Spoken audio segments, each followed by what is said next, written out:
So from our co-founder, Charles Fillmore. Woo! Got a little lost in that song, I would say. Beautiful. Divine mind is the one and only reality. I had started a series on meditation, and of course, as all of you know, I'm very spirit-led with what I decide to talk about on Sundays. And a lot of things have happened to me that a lot of you don't know about. Some of you I've shared with. And so I was guided to do this message on our oneness. And the reason I was guided to do this is because of what I have been putting on Facebook with the 40 days and 40 nights with Jesus. I haven't been looking at any of the responses to that because to me, it does not matter how people are reacting to it. Because this was something that I was guided to do by the presence of Jesus, where I was up for 2 nights and I was not receptive to it at all. I was very resistant to it. But as that presence became very powerful within me, I knew that it was something that I had to do no matter what I thought about it. And the only reason I was resistant to it was because of what I thought other people would think. So what is that? Ego. My ego. I was divinely directed, instructed what to do, and my ego, all it could think about was, what are people going to think? Is this a unity thing? Is this not a unity thing? So I had this talk with my unity mentor Friday, and she brought in some clarification for me about all of this to just make sure that we always focus on the divine idea that we are all one. There is only one power and one presence. So I'm going to go to a book here that I use quite often, Heart-Centered Metaphysics by Paul Hasselbeck. It's my go-to for unity. We are like a drop of water in the ocean that is God. This metaphor implies that even though we have all the qualities of God, we are not the totality of God. And it implies that a piece of God, our divine mind, can be separated from the whole, just as a drop can be separated from the ocean. This is impossible, since oneness is the truth. Eric Butterworth said, God is in us, not like a raisin in a bun, but like the ocean in a wave. The wave is just as much ocean as any aspect of the ocean. Here's what Charles Fillmore wrote in Christian Healing. Individual consciousness is like an eddy in the ocean. All the elements that are found in the ocean are also found in the eddy. And every eddy may, in due course, receive and give forth all that is in the ocean. And all is in bold letters in the book. All. So I meditated on this and came to the realization that even though I have been feeling this presence, it is part of the one. When I think of it as something outside of myself, I create separation. Like if I think there's this entity, Jesus, that is outside of my being, then I have created duality. I have created separation. But if I look at Jesus as just a part of me, that when we come into synchronicity with each other, our frequencies come into synchronicity with each other, I'm able to receive that wisdom from that frequency.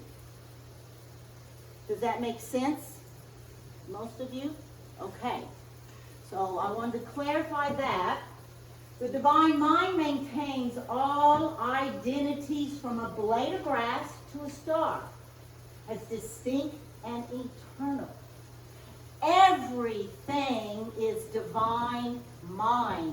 Divine mind is the creative force of all ideas, of all potentials, of all possibilities. So when we judge that and we say, no, this cannot be, that you had this happen,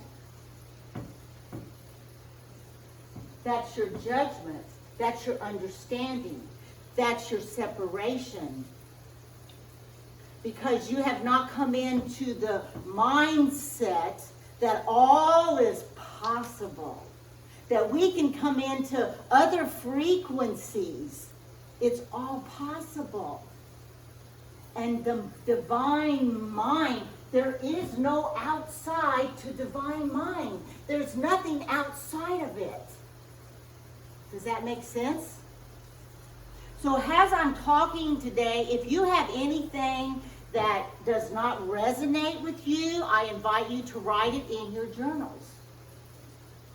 Because this is something that maybe you need to go a little deeper to have an experience. Remember, this is an experience that we're having. And when the mind becomes open and expansive, we start having experiences that we've never had before.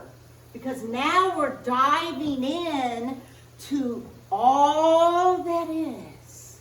There's no line. There's no boundary. You are the only one that creates that boundary. Okay? Anytime, if I'm talking and you have a question, please ask.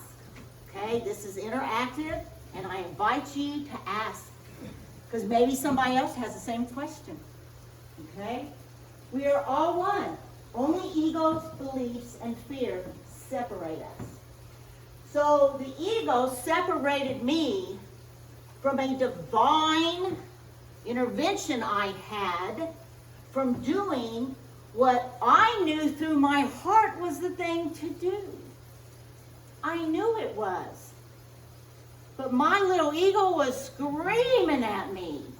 No, no, no, no, no, you cannot do that. That people won't understand. But maybe they don't need to understand. Maybe these lessons will open them up to a new thought. This is a new thought community, right? We're not here to rehash all the old thoughts, all the old beliefs, right? We're here to let those go. Because they're conforming. They're conditioned. They're programming. You can't become an expression of all that is if you feel that you are limited in any way. Right? And then these beliefs. I got to thinking about my family. What they were going to think if they saw all this coming through. They're very Catholic. Oh boy, I'm going to really raise some hairs on their back. So what? Maybe it'll wake them up to something new. Maybe not. Do I need to have them think a certain way? No. I'm only here to think a certain way that aligns with Lisa. You're here with Margaret, Sarah, Carter. We're all here to find whatever expression we have come here to express. And then we're able to share it with the collective. You don't need somebody to agree with you if you know you are divinely guided. And I knew I was. Okay? So all of these things separate us from our intuitiveness for that compass that is within all of us. Did I feel the fear? Oh yeah, I felt the fear. And what do we do when we get to that fearful place? I had to work on it. I was up 2 nights releasing this fear, coming back into alignment with the knowingness that I knew, without expectations of what was going to happen out here. What about channeling? Okay. This is all new to me. We have people that channel. Harley has her God Squad.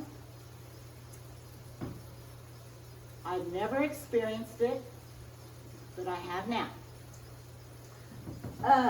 I have had a couple of Kundalini experiences. So I don't know how many of you understand Kundalini awakening, but I'm going to just describe it briefly, because if you would like a talk on Sunday about it, I am diving into it now, trying to understand it all. But it is a coiled energy at the very, very base of your spine that sometimes it can go up through the spine and completely, and sometimes it goes slowly through different chakras. But you're all born with it. Some of you may never experience it, because your soul knows when you are ready to experience it. And it will not be an experience for you until your soul knows that you are ready.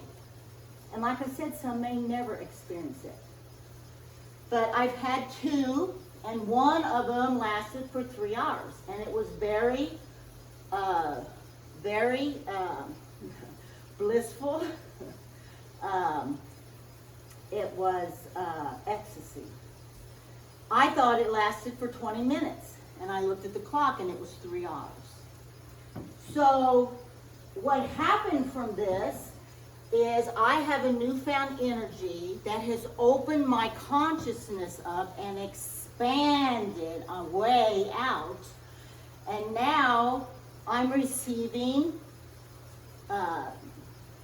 things coming through me. There's different kinds of channeling. The other day I had an intuitive channeling, where I just have this intuitiveness come through me, and I'm like, what was that? Very aware of it, but it's like my words, didn't feel like my words, but yet it felt like who I am has a spirit. And so, and then there's conscious channeling, there's trace channeling, and I had a conscious channel too, where my face completely changed. The person was like, who's here? It's not you anymore. So I'm not going to get into all of that, but I want you to know that these experiences are happening to me, and I teach through my experiences. I am not here to teach from a book. I use books, yes, for guidance and guidelines, but I'm having these experiences because I am a spiritual teacher, and I'm here to share with you these experiences so that we can relate on this level, this human level. And so as I have things happen, you will know about them. I was talking today to Virgie, and there's a part of me that keeps saying, negating it, not trusting it. And every time I do that, I hear very loud, that spiritual 2x4, boom, trust yourself, So I'm catching myself do that, and I have to realign myself and just tell the ego that, I know you're upset, I know you're throwing a tantrum fit right now, because the ego doesn't want us to evolve. The ego doesn't like change. The ego doesn't want us to connect to that spirit that we are. So I'm sure this will keep happening to me until I get to a place where I know for sure that this is my truth. We all are here with different gifts, beautiful gifts. This place is filled with gifted people that have come into their awakening. And all of us do it different. It doesn't have to look and be the same. It feels good to me what happened to me. So I know that that's going to be part of my experience. And I invite it now. But if I look out here and I wanted you all to have the same experience and feel the same way, that's conditioning. So please know that I'm not up here to say this is for you to dive into. No, I'm just saying this is my experience. This is what can happen as we expand our consciousness and come in to our new thoughts, our new truth, our new world, our new earth. Yes. The mind that is fast is sick. All the time, never stopping, out of control. We haven't mastered our thoughts. They're coming and going. Yes. And it creates sickness. Because most of the time, when our mind is going fast, what's happening? We're not even aware of what's going in and out of the mind, right? Because everything's coming and going in so quickly. That's what we're here to learn, is how do we master the mind so that we become the master of our thoughts. So we have to slow the mind down, right? A mind that is slow is sound. A mind that is still is divine. So a lot of us, the mind that is slow is sound. A lot of us are using guided meditations and sound, Melan, and all these beautiful sounds to slow our mind down. And it just brings us into this very peaceful place. But when we go on and we get to this place of silence, silence is non-awareness, no awareness. It's in between the sound. It's in between the thought. And on the other side of the silence is when we have the message. It's beautiful. I have not gone into that silence so much. I'm still loving my sound meditations with the bowls and the frequencies. And that's all that process, right? We have this process that we're all in. And we all want to find what feels good for us. Right? Divine mind is good. All that is good. All that is God. Right? Yes. So we're going to go into, we're going to go into a meditation. But these are the questions I would like for you to ask yourself. What do I make of it? So what I've said today, what do you make of it? How does it resonate with you? Do you have any resistance to any of this? It's okay. You don't have to believe. You don't have to think the same way. But what do you think of it? Journal that down. Write about it. See what comes up for you. How do I use this for good? How can I use some of these lessons, some of these teachings? How can I use those for good? Ask yourself. That's spirituality. Asking, questioning, wondering, discovering, exploring. Those are all action steps into spirituality, into expanding yourselves. That's what we're here to do, to expand. We are all that is, right? We're not this body right here, right now. We are expansive. So start questioning yourself. Start wandering. And those answers will come to you because you've asked. What do we always say? The universe is a yes universe. You will receive, but you will receive in the perfect, exact time that is perfectly in alignment with you. Right? Yes. Don't look outside of yourself and follow somebody else. Then you're just a follower. You're all teachers. Each and every one of you. You're all leaders. You're all masters. It's okay to follow the demonstrations and the teachings. but don't follow them to where you don't connect with your own beautiful soul. Okay? So we're going to go into this meditation. I invite you to dive into these questions, and we're going to get grounded right now. Like I said, most meditations don't start out with a grounding. I invite you to ground. It's very important. Yesterday, we did a grounding yoga, we did a grounding qigong, and we did a grounding meditation. Because we are trees. We are trees. We are planting our roots into Mother Earth. But it's very important that we stay connected to Mother Earth. We're still here. We still have to be able to connect with everybody else. And if we're up here flying around, we're not going to. What did you say about grounding the other day? I thought was so cool. About the grounding and the fly. There was something you said. There's so many people concerned about ascension. Yes. We're not going to be able to master ascension if we can't master grounding. Beautiful. In order for the crown chakra to open up and express itself and receive this guidance, like you said, with the divine mind, the root chakra has to be stable. Yes. We have to create that foundation of stability for ourselves. Did you all hear that? Will you say it a little louder? Yeah. It's so important. Okay.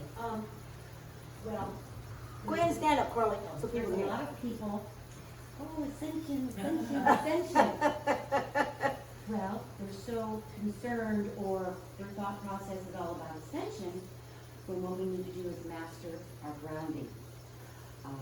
And all of our chakras are important, all of our energy centers are important, but one of the most important ones to begin that process is our root chakra.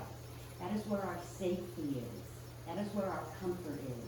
That's where how our survival, are we surviving good?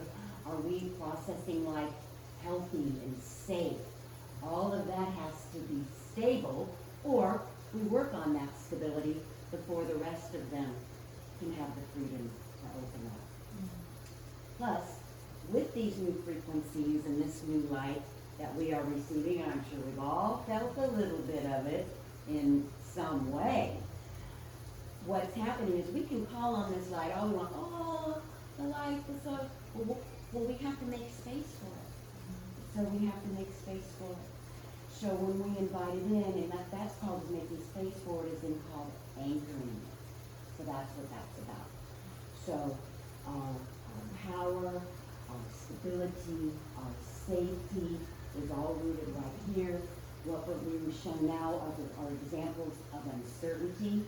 So how are we dealing with those daily little, oh my goodness, oh boy, there's another one, oh boy. So how are we dealing with it? How are we processing it? Are we saying, I can look at that, I can see that, but I'm still okay, I am safe. And I'm going to be able to maintain balance and harmony through this process. Beautiful, thank you. You said that so beautifully the other day. We forgot to light the Christ candle. I got so into that music. So, I think I will light it today.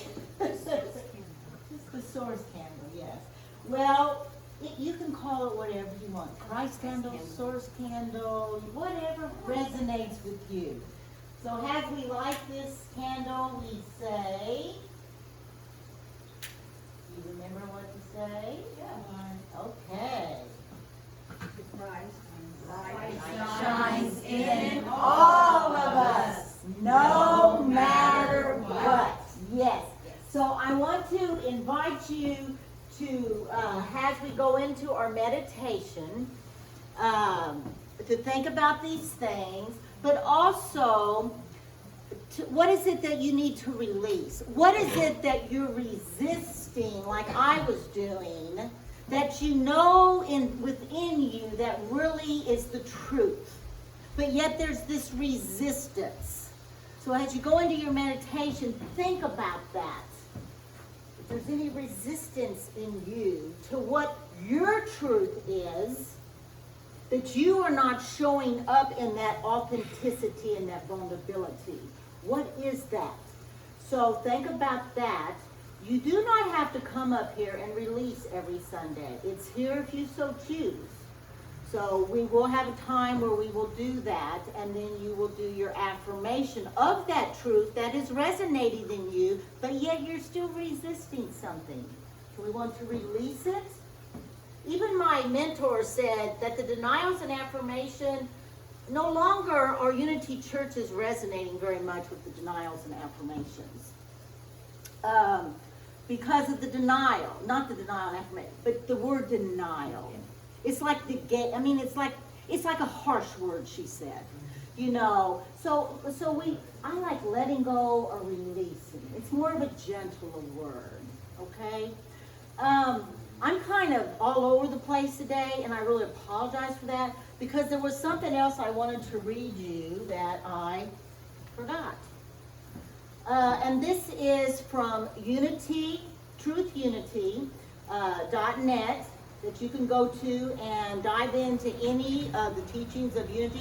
Plus, yeah. I'm sorry to interrupt, but you don't have to apologize for where you Yeah. are. What you can say is, thank you for being patient. Thank you for being Thank you for patient. being patient. I thank you for I'm all that. over the place, and it's great. Yeah, thank you for that, because somebody else kept apologizing, and Yeah. Virgie and I were talking about that, and they were like, she just said, I'm sorry so many times, and I appreciate that, bringing that to my awareness. And see, that's what it's all about. It's being open to someone saying, hey, you know, you might not want to say that all the time.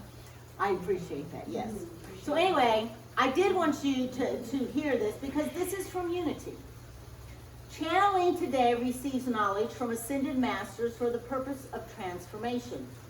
I don't know how many of you know about Ralph Waldo Emerson back in the 1800s, but he channeled almost all of the New Thought material, was channeled.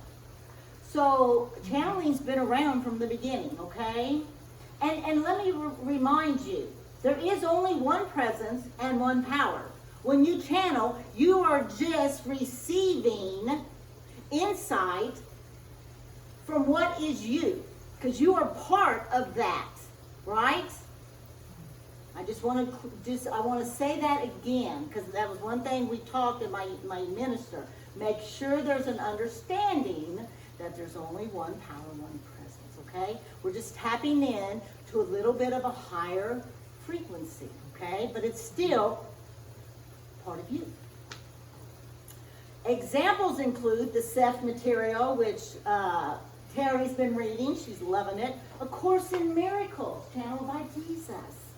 My gosh, I practiced the Course for 20 years. Beautiful material from Jesus. And these were people who had no religion, no understanding of any of this. But yet they were able to tap into that higher frequency. Yes? And even Abraham says, with the Bible, those teachings, they were tuned in, tapped in, turned on to receive the messages, to display and translate the Word of God. Yes. So Beautiful. Those thousands Yeah, of years and back. Abraham Hicks is on here, yeah. Revelations, yes.